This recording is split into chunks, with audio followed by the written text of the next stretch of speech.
And then that will wrap up our semester in the 5th exam after that, when we cover chapters 13, 14, and 15. So we have a bit of a bridge here. We go from campaigns and elections, as we see here in chapter 10. Then we go into interest groups. And then we start to get into the constitutional institutions of the country, specifically in chapter 12, Congress. So quite a variety here in the 4th exam. Chapter 10, campaigns and elections.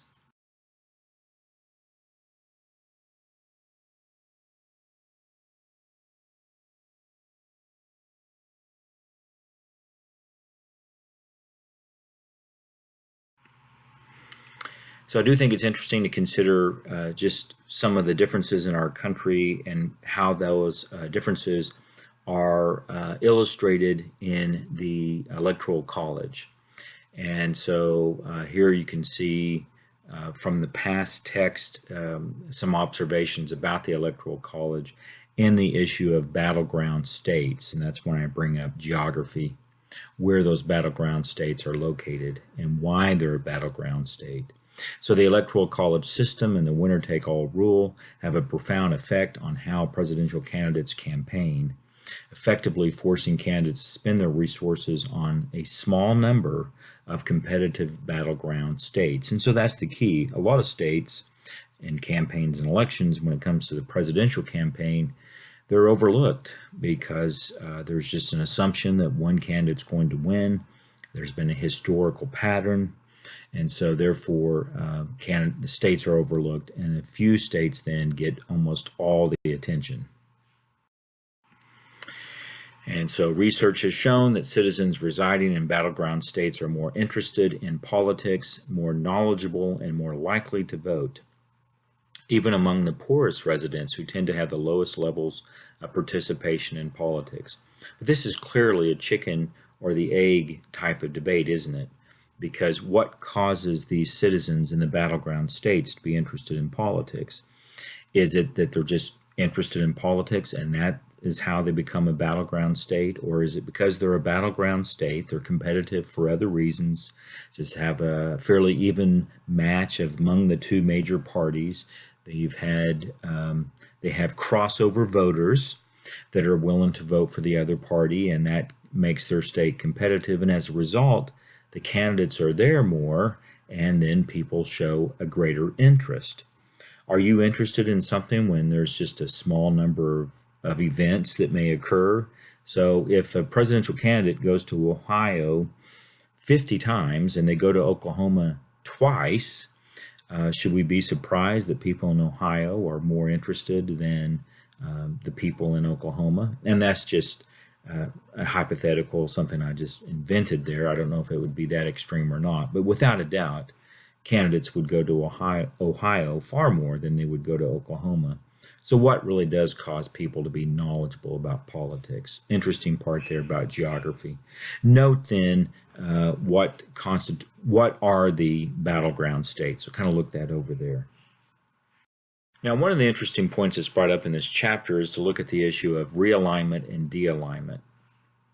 We'll focus on the realignment here primarily because that's what we certainly see from time to time in our history. At least most political scientists would agree that these events do occur. So we have a majority party becomes a minority party, and the minority party becomes the majority party. The last time that we could really see a time in which this has occurred was in the 1930s, when the Democratic Party, which had been pretty much out of power to at least this degree, where they now started to control most parts of the government. The last time something like that had happened would have been the 1850s. And so here it's been a long period of time, but with the election of Franklin Roosevelt, and then also elections in Congress and in state houses, they became the majority party.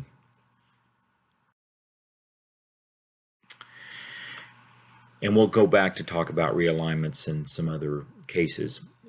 But just to keep in mind, a de-alignment, when you have a movement away from a two-party system, we can certainly see indications of that when there's a high amount of votes and it's all relative here, high amount, let's say 15 to 30% or so, 25%, somewhere in that category, where you have people voting for a third-party candidate.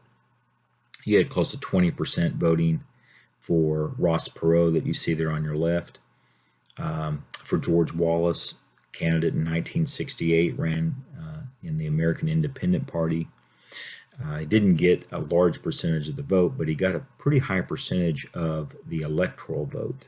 And so he was able to win outright among many states in the South. And so that's both cases indications of a movement away from the two-party system.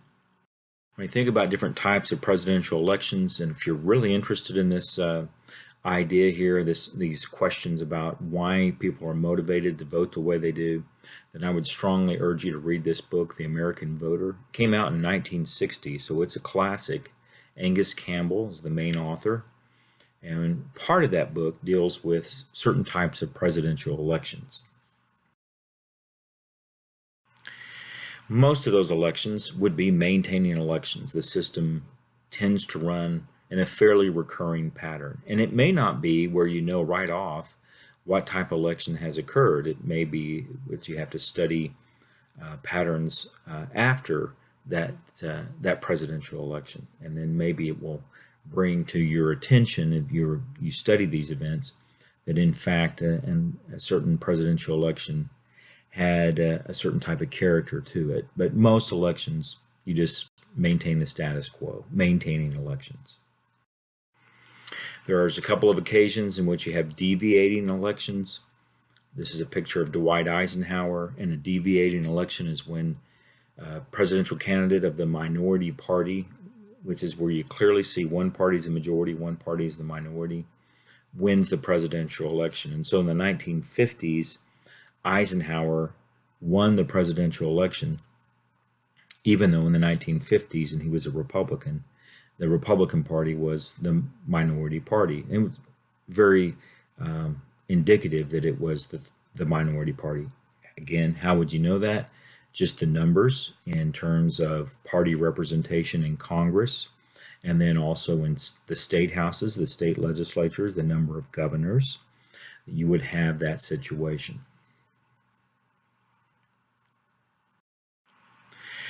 Well, let's focus here on the other type of presidential election. That would be a realigning election. Again, as we've talked about, that would be where the party that had been the minority party now becomes the majority party. And so you have Jefferson, and the asterisk there shows the party that won, the candidate that won. So Jefferson, a Democratic Republican, defeated the last Federalist, John Adams, 1800. It was a really big election. We'll just briefly discuss those elections, but this was the time then when you had an incumbent president lose. How exactly does an incumbent president react to losing? And Adams stepped down, but no one really knew if that was in fact what would happen and what was intended to happen. But he did in fact step down. Jackson is a Westerner. Tennessee would have been the West in 1828, really the first Westerner to win. And so once again, there was this question, what happens when you have someone outside of that area to win, and how does the system react? And Jackson was able to assume the presidency in 1828. You probably know something about this election in your history books, that in 1824 he almost had won, and in fact got more electoral votes than anybody else, but was denied the presidency. And so there you have the second of our realigning elections. And another incumbent president, this is the son of John Adams, was defeated, and he did step down. You had a very divided country in 1860, so you can see this here. When you think about political parties, this was a time in which it's fairly remarkable that the Democratic Party actually survived when you had such sharp divisions here among the people in that party. And you had the first Republican elected, and in part Lincoln is able to be elected because the Democrats are so divided, and you had two Democrats running for president in this election. That tends to be not a very good sign for the party or for the country, really, for that matter, but leads to a realignment in the time in which the Republican Party becomes the dominant party. We can see this here also with William McKinley winning in 1896, and pretty sharp contrast in these two. You had a greater emphasis in urban areas for McKinley, less support for Bryan in the urban areas, more in the rural and agricultural areas. So you started to see some divisions there in the country. And McKinley was the last of our veterans of the Civil War. Bryan was only 36. This is a picture in which he's a little bit older that you see Bryan there on your right. But nevertheless, there was a pretty big contrast there in age as well in this election. But it continued on really and kind of ushered in a greater period of Republican dominance in the 1896 election. And here we can see Roosevelt winning in 1932. This one might be an election that you know something about in terms of the Depression, the economic issues that were facing the country at that time. And so here you have an incumbent being defeated, Herbert Hoover, by, in this case, Franklin Roosevelt, and ushered in a period of Democrat dominance across the country. Now, on the question of realignments, if you're, again, interested in this and you'd like to know some more about it, you can just Google this political scientist, David Mayhew. And Mayhew has some really interesting points about the whole concept of realignment. He believes that it's used too much and that there's really been two periods of realignment in our history, 1860 and 1932. So I do just want to share that with you. It's an interesting point. You might want to think about that. And again, if you're really interested in it, you could Google him and find out more about why he reaches this conclusion. Okay, well, some of the issues that are brought out in your text deal with differences in the campaigns. So you see some mention there about it, or I'll just kind of go into some interesting points about the way that we go about nominating a candidate. We can see these differences among the states. So you can start to see how these chapters all start to intertwine with one another. So really, in a lot of ways, this is bringing up chapter 3, federalism. So some states would have open primaries, some states closed primaries, and some states would have a caucus. So in 2008, that's been a while now, but in 2008, you had a competitive Democratic Party and for the nomination for president, and Hillary Clinton did well in the primaries. She did better than Obama in the primaries, but in the caucuses, that's where Obama did better and much better, and that was why he was able to get more delegates and win the nomination. But it was a very extended process, and we've talked about the differences of the political parties. So proportional representations used among the Democrats, which does mean that the campaign can go on much longer for the nomination. So not until June the 3rd of 2008 was the candidate identified for the Democratic Party. You can see there, notice the differences there in months, several months. The Republican nomination in 2008 was wrapped up. And so a lot of that, again, winner take all, and that has a big impact. If you're first in the state, in the primary, let's say, and then you get all the delegates. And so that's a way in which John McCain was able to win much earlier in 2008.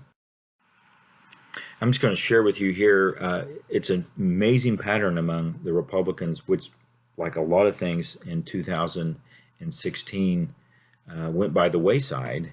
But for the most part, you have had the candidate that lost in the last election in the nomination process to get the nomination nomination the next time out. And that's been has been a very consistent pattern that we can see reflected here, going back to 1976, so going back over 40 years now.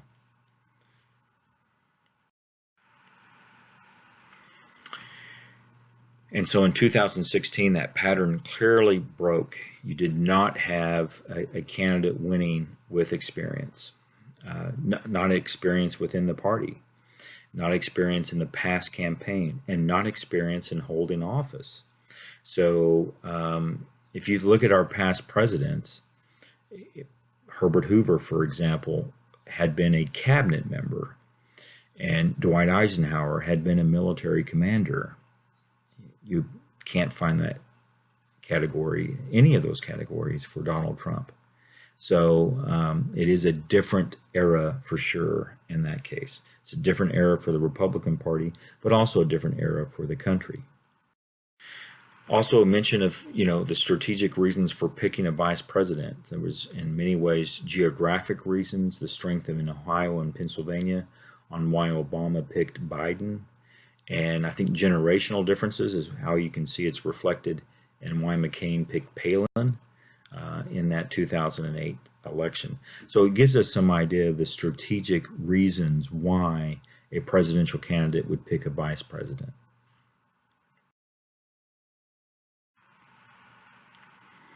And here we can see in 2008 some patterns there in the country where Obama was the strongest, where McCain was the strongest.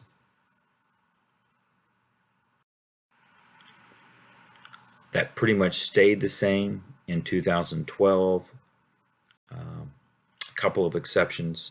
If you want to spend some time kind of looking that over, you can see those differences. But what is interesting is to see, again, if we look at blue being Democrat, red being Republican, you can go and check these maps out and just kind of look at the differences there. Notice that red, the Republicans in the Northeast, upper Midwest, and the Pacific. Those are exactly the areas where Obama was the strongest in 2008, the Democratic candidate. So it's interesting to see how the two parties have by and large flipped from 1896 to 2000s, and in roughly an over 100-year period, you've seen some differences there on where the two parties are the strongest. And that is the key to the change that occurred in the 2016 presidential election. What made the difference was the upper Midwest states that had fairly consistently gone Democrat, Wisconsin and Michigan, two best examples, but then you can throw in Pennsylvania there as well. And that's the difference. That's the key difference in the elections, from where Obama was able to win and why Clinton was not able to win, and why Trump was successful by winning in the upper Midwest. This is a key part to remember, that Ohio becomes the state when it is dealing with presidential elections. And really, here we are in the year 2018. We're 2 years out of the presidential election. And as soon as the midterm election's over, there's going to be a lot of emphasis. Look at the state of Ohio and see what is going on there and what might it mean for the possibility of who will be nominated, and what kind of strategic elements will be involved in trying to win that state for both parties.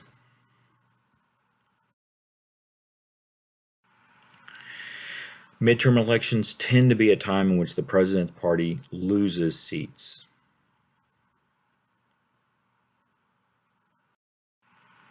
These are two presidents, though, and for Bill Clinton in 1998, and for George W. Bush in 2002, in which they were able to actually pick up seats in the midterm election. So in recent history, in the last 20 or so years, it has actually been a time in which the president's party has actually been able to pick up seats in the midterm. By and large, we see that there's an enthusiasm gap, and that the party out of power, or the people who are supporting that party, are then more they have a greater level of motivation and intensity, and they go to the polls more. And we did see that in 2010, for example, and Republicans gained a lot of seats and gained the majority in the House and the Senate. So here we can see that enthusiasm gap. It was in many ways historic. So the Democrats, clearly in the history of the Obama presidency, just did not show up and vote as much when Obama was not on the ballot.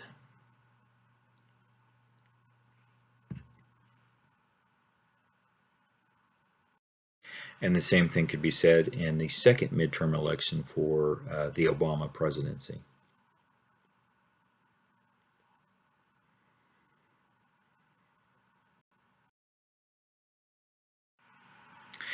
Why do people vote the way they do? The 2008 election was an election that really gave us a good contrast to these different motivations for voting. Perspective voting means to vote for a candidate based on what you think that candidate will be like. You have a perspective outlook, and maybe you don't have that extensive of a record to know what the candidate will be like, but you have you're believing, the individual voter believes that a certain prospect will occur. Retrospective voting, generally you would have a candidate that has a very extensive record and you're voting based on that record. Perspective versus retrospective voting. Big case here dealing with where the money comes from and how much money is necessary to win. We can go into some detail about that, or certainly when you read the text, you can see the importance of being able to raise money. You can go online and check about where the money comes from, which candidates have the most money, and whether this is a fair assessment or not. It's accurate that the candidates that tend to have more money tend to be the stronger candidates. So where does that money come from? And we can imagine that corporations have a great deal of money. So corporations are quite well represented in our political campaigns. This suggests, the question, should there be a different way of reflecting the votes and reflecting the outlooks of the voters? And would it be different if you had a multi-member district system instead of a single district system, and you had more than two political parties that would be competing? Proportional representation brings out that possibility in a much greater way. We also have, of course, you can go back to the ways in which you pick the candidates. Some interesting discussions here. Open, there's different varieties of an open primary, but it would mean that you don't have to be a member of the candidate's party to vote. And closed, you would have to be. So in Oklahoma, we have an interesting variety there. Both Democrats and independents can vote. So it's a semi-open primary. Republicans in their primaries, only registered Republicans can vote. So it's a closed primary. So we have some differences there. Some states still have the caucus, and you have to go back to Chapter 9 to read a little bit more about that. But this is where people have to publicly announce the candidate they're supporting. It might mean they just raise their hands, or they have to actually make a verbal statement. It's done at a set time. You don't have all day to go cast your ballot. As we can see, the caucuses tend to then have a lower turnout for the vote. And we should point out, in the 2016 presidential campaign in the Democratic side, on the caucuses, Bernie Sanders did better than Hillary Clinton, but in the primaries, Hillary Clinton did better than Bernie Sanders. Now notice that was the case in 2008 as well, so the differences here were not as great as they were in the campaign between Clinton and Obama.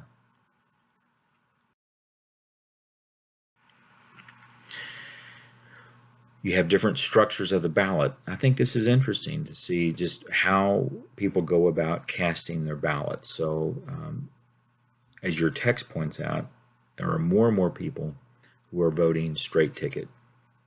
So they're not really considering the other party.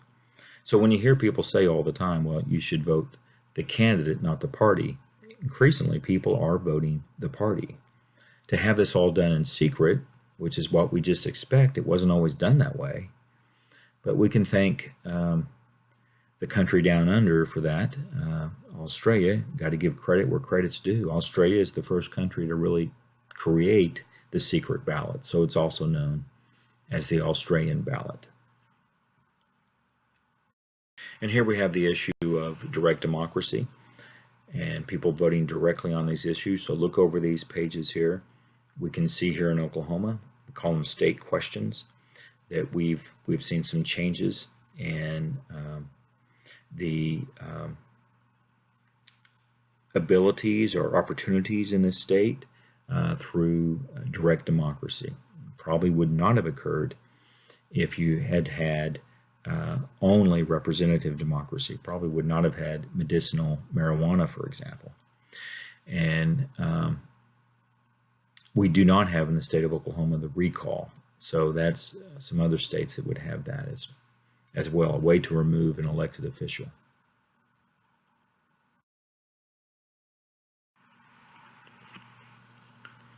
A lot to say here about the Electoral College. A lot of details that I've listed here on this chart. This is pages 379, 380. What I'll suggest is you might want to just pause it and look that over, or certainly go to those pages. But as we can see here, this is a system that means that it may not reflect the attitudes of the popular vote. It supersedes the popular vote, and a system that's not used in most other countries.